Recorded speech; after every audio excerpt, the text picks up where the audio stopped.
So we've all seen the Trump tape recorded back in 2005 in a private moment, or what I'm sure Trump thought was a private moment, in a closed bus with a hot mic, where he was talking a little bit risque, shall we say, dirty. Others might categorize it as raunchy, however you want to put it. There's no real excuse for what he said, and there's no way to explain it away other than he didn't know he was being recorded. He probably would have behaved differently if he had known the mic was on. And I don't even think he realized that this tape even existed until they hit him with it this week. Having said that, I want to address this in a logical manner, because we've all heard the term actions speak louder than words. And it's not just a phrase, it means something. It's true. What somebody does is infinitely more powerful than what someone else says. So Trump talked about groping women because he's famous. He's able to. Bill Clinton, on the other hand, has actually been accused of being a serial sexual predator. He has accusations of rape that have been leveled against him. He settled a lawsuit out of court for $800,000 rather than litigate it in front of a judge where everything would be out in the open and probably get reported in the newspapers. Now, some people say, well, this was Bill Clinton's behavior, not Hillary's. Why are we talking about this? The reason we're talking about this is because Hillary was Bill's enabler. Hillary was Bill's fixer. You've all seen Pulp Fiction. Remember Winston Wolfe? Hi, I'm Winston Wolfe. I fix things. That was Hillary's job. Every time there was an accusation against Bill of some sexual misconduct, Hillary was the pit bull that attacked, and the one who went after these women's credibility, threatened them with whoever knows what she might have said to them, but all of these women say that they've been threatened and bullied, harassed, humiliated by Hillary Clinton. Yet she's supposed to be this women's right activist, general in the war on women, yet she's helped her husband to sweep under the carpet numerous instances of sexual misconduct. Now, you would think that if she really, really cared, and if she was really a true feminist and a women's activist, she would have been revulsed when she found out the kind of man her husband was, and she should have left him 30 years ago. People say, well, she kept their marriage together. Well, I can respect that, but he hasn't changed one bit. And there are still reports, even recently, of the Secret Service escorting women in and out of his residence when Hillary's not around. And nothing's changed with the Clintons. Their marriage is a marriage of convenience, I believe.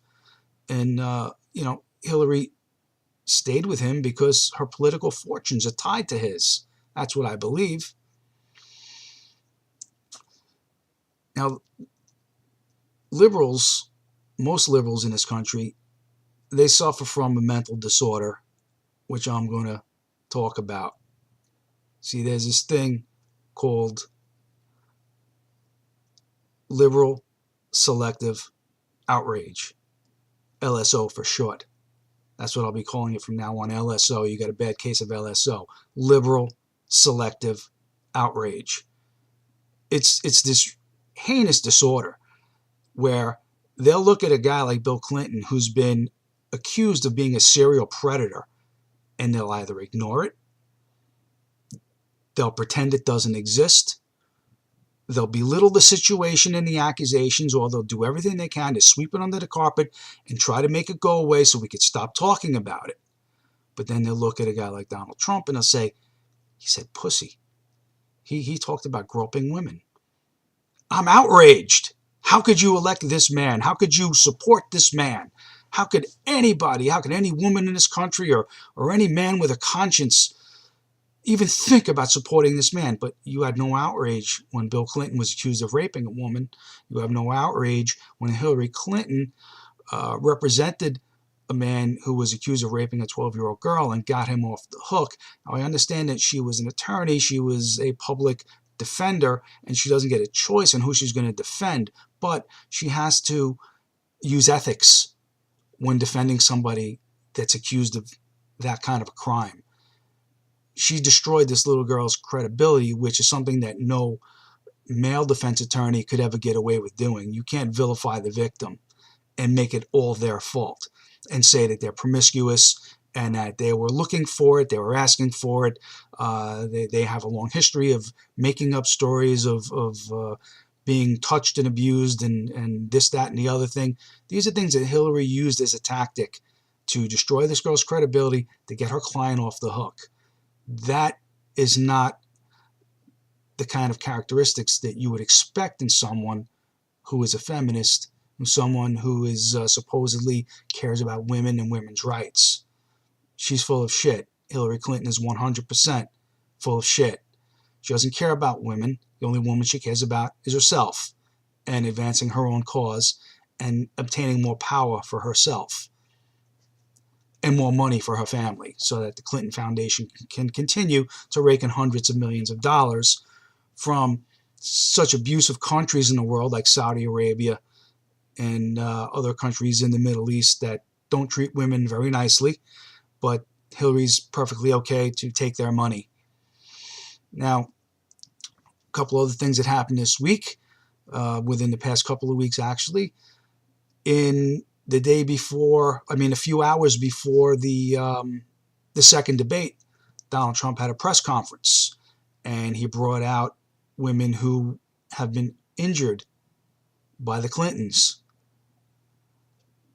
Now, a lot of liberals and people on the left are saying that this was dirty politicking, that this was a dirty tactic, that it was just grandstanding and using them for his own political gain and whatever else they had to say about the situation. But a week before, Hillary brought Alyssa Machado to the first presidential debate and injected her into the conversation and presented her as somebody who had been injured by Trump in the past and therefore was relevant to talk about her and her situation and her relationship with Donald Trump and to bring that into a presidential debate.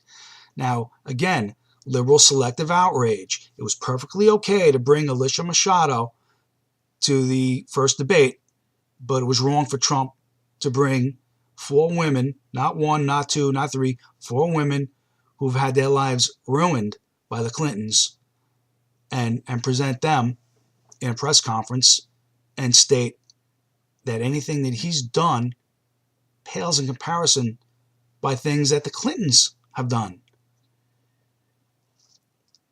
Liberal selective outrage. It's a terrible thing. There's no known cure, as far as I know. I've never seen a single liberal ever be cured of it. Again, WikiLeaks. They released thousands more emails hacked from the Clinton campaign. And once again, you find out what a dirty person she is, what a dirty politician she is.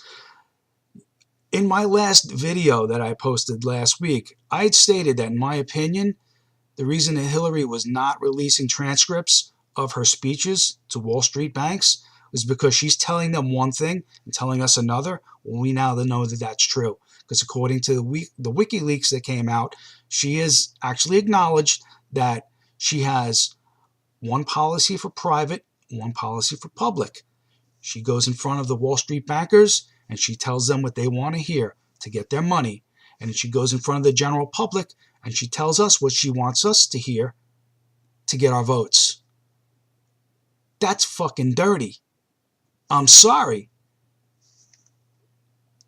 In my opinion, and maybe, I don't know, because I'm a guy or because I'm not so sensitive to this or I just don't see it as that.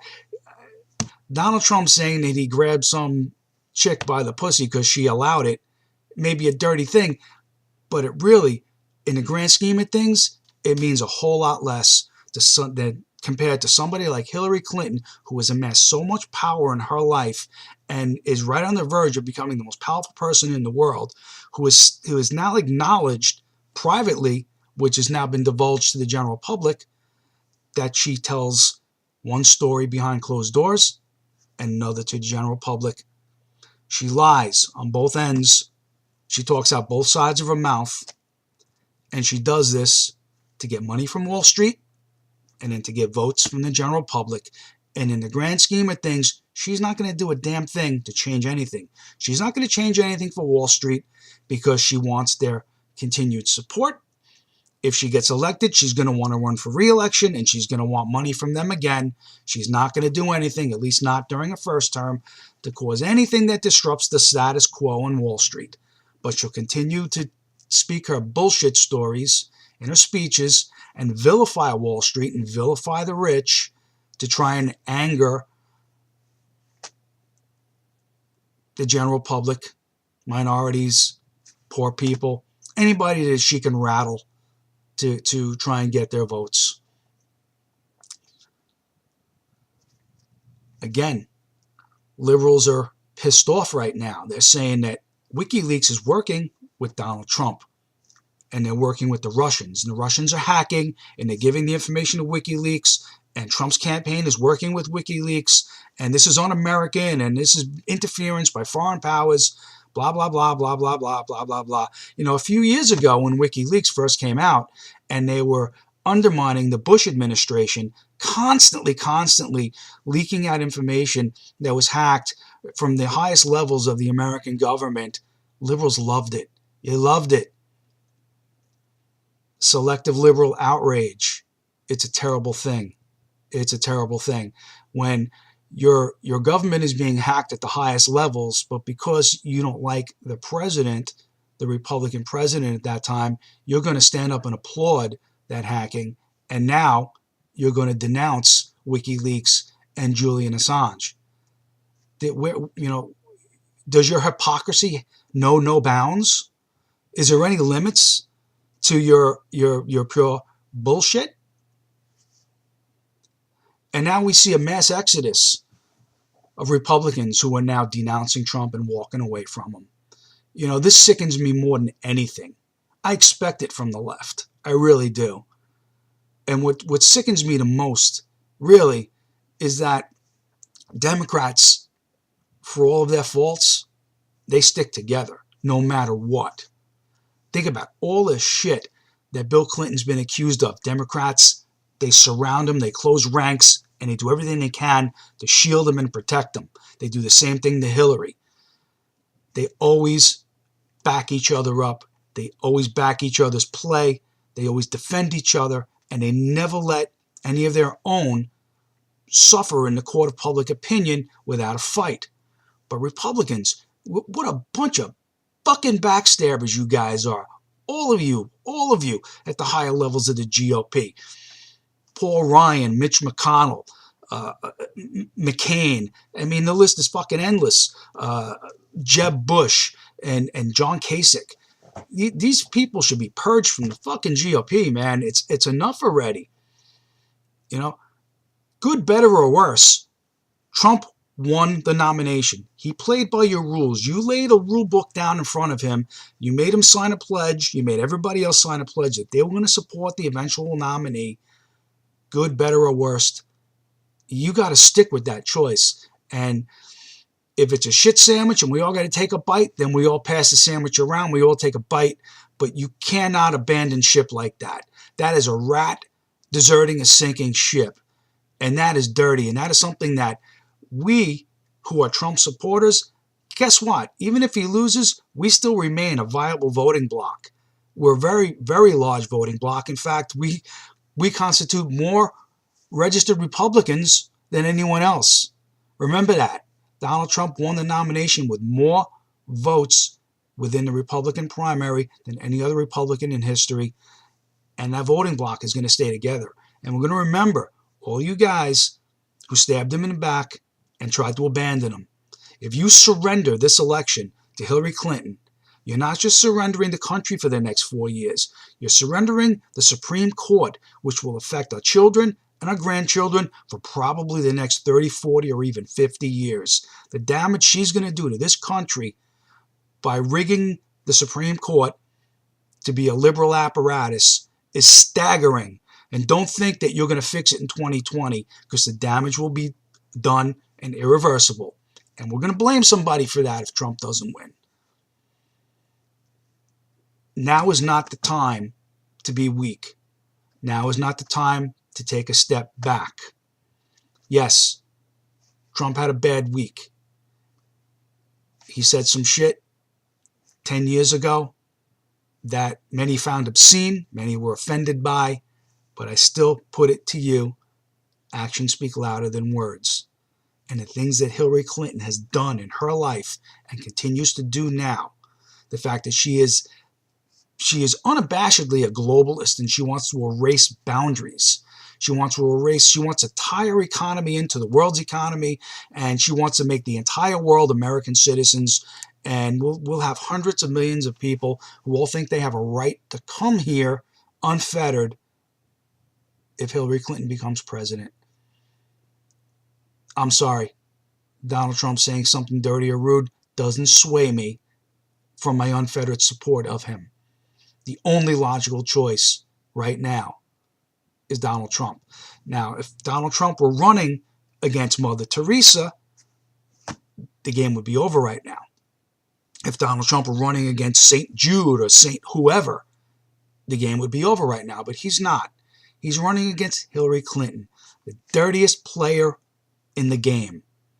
That's why he still has a fighting chance, and that's why he's still a better candidate, because the outcome of a Hillary Clinton victory is just too ugly for words. You can't even imagine how shitty things are going to get in this country if she gets to the Oval Office. Now is not the time to be weak. Support Trump. And remember the rhinos. When this election is over, it's time to poach them. Poach them and purge them from the Republican Party.